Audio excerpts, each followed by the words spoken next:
Yammatu arranjirtu nabira enyu wajjin mari'anna yadagara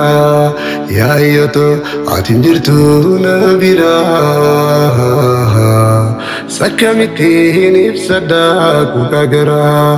enyu mattiin madda yadagara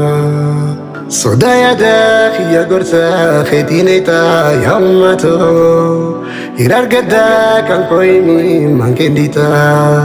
Hajatiya chubadua itelfita yammato Arranjirtu duboesa nadilmata Arranjirtu samekami natumsita yammato Arranjirtu nabira enyu wajjin mari'anna yadagara yaayyatu arranjirtu nabira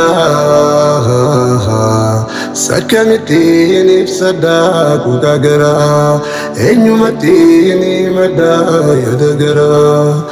yaayyatu arranjirtu nabira enyu wajjin mari'anna yadagara yammatu atinjirtu nabira sakkamittiin ibsadda kukagara enyu mattiin madda keessa gara